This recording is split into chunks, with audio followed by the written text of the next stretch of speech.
Yes, nkulamusizzaako nnyo mukwano gwange yonna gy'osinza okuba ng'otuwuliriza nkakasa nti okola ky'amaanyi nnyo okwekumira ku mayengo gano ggwe mukwano gwange ali eyampuliriza.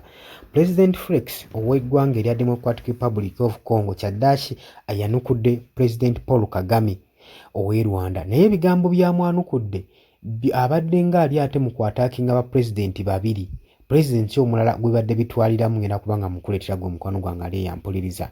Ntegeeza nti oli ku Yugi Updates TV kw'osinzira okuba ng'otuwuliriza. Gwe yenna ayagala otwegattako kira wansi waliwo ekigambo subscribe kikoneko ojja kuba osobola bulungi nnyo otweyungako gwe mukwano gwange ali eyampuliriza. Mmwe abali emitala w'amayanja mu diaspora abali mu Kenya Nairobi mwena mbalamusizzaako nnyo nkiwa temuva ku mayengo gano. Mwebale kubeezaawo, mwebale kuwagira nkyukakyuka, mwebale kwebeereramu, mwebale kuwagira buli ekijja mu maaso nga kirimu enkyukakyuka mmwe mukiwagira.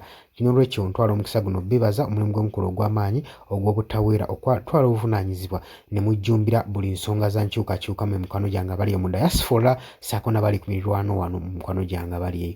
Kakati nga w'omanyi ennaku eziyise emabega President Paul Kagame yakola conference, yali mu conference emu n'avaayo n'akola meeting. Speech gye yawa yalaga nti nno ataakinga President wa Democratic Republic of Congo. Jjukira nti nno Paul Kagame ekyamunyiiza kirudde ebbanga ng'awaayirizibwa nti nno eggwanga lye ly'omu ku bafandinga abayeekera ba M23 okubanga batigomya eggwanga lino erya Democratic Republic of Congo naddala eyo mu Eastern Congo. Bagamba nti nno ono yasinga okufujjirira abayeekera akabinja k'abayeekera ka M23 mu ggwanga eryo erya Democratic Republic of Congo lisobole okuba nga litigomya abantu. Paul Kagame mu kuvaayo mu kwewozaako yagamba nti nno nedda temutusibaako matu ga mbuzi tuliisa ngo abayeekera ba M23 baatandikira mu ggwanga lya Uganda era gwe muyina onnenya mumumanyi wabula si ffe ate ffe abaababudamya ne tubayamba ne tubakwatira n'abayeekera abo ne tuba disarming ne tubaggyako ebyokulwanyisa ne tubafuula ba civilian n'oluvannyuma ne tubabawa. Tujjukira bulungi nnyo baali abayeekera nga 600 ku 4 ne tubakwata ne tubabawa ne bafuuka n'abatuuze abalungi era n'obujulizi mbuyina. Kati lwaki mutugamba ffe abafandinga obuyeekera bwa M23? Mu kwogera mu conference Paul Kagame yavuddeyo n'agamba nti nno Pulezidenti wa Democratic Republic of Congo tasaanidde na kubeera ku ntebe eyo kubanga si mu pulezidenti mulonde era n'akalulu akaggwa obukulembeze tabuliiko lw'amateeka kubanga teyaliko opponent.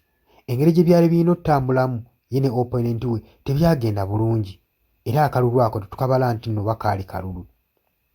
Kakati Pulezidenti wa Democratic Republic of Congo Felix avuddeyo n'akola attack ku Pulezidenti Paul Kagame newankubadde badde bitwaliramu Pulezidenti wa wano waffe mu Uganda Mwami Yoweri Kaguta Museveni. Agambye nti nno ffe newaffe tulina demokrasiya mu ggwanga erya Democratic Republic of Congo. Bwe tuba tulonda buli kimu kiba transparent era tuganya buli muntu abeere nga abeerawo nga yeebalira akalulu ke kaba atiikinze. Tutongoza kwegamba enkola eya demokrasiya twagezaako nnyo okugobawo engeri ya dictatorship mu ggwanga lyaffe. Titwagala bwa dictator nga mmwe wetubalaba nga mukola eyo mu mawanga gammwe. Agamba ggwe wammwe temukkiriza naba opposition kubanga babeesimbako okubakuba akalulu. Kati ate ggwe ogamba nti nno ffe ewaffe akalulu kaffe nti saayita mu kulonda. Kati kunze nammwe ani aba teyayita mu kulonda? Nga ggwe akammwe tekabeera transparent mukabalira mu nzikiza ate temukkiriza muntu kubeesimbako kugenda mu kalulu. Nga bwe tubiraba mu wano omupulezidenti waffe abadde ng'akuba ebinyonyi 2 n'ejjinja limu kubanga okulonda kwa wano eri mu Rwanda saako ne wano mu Uganda tekubeerangako transparent nga mubiraba. Internet weevaako, masannyalaze gavaako, TVs we zivaako, ebintu ebimu ebyandituyambye okuba nga tugoberera obululu bye bisinga okuba nga bitaataaganyizibwa mu nnaku ezo era mujja biraba mulindeeko.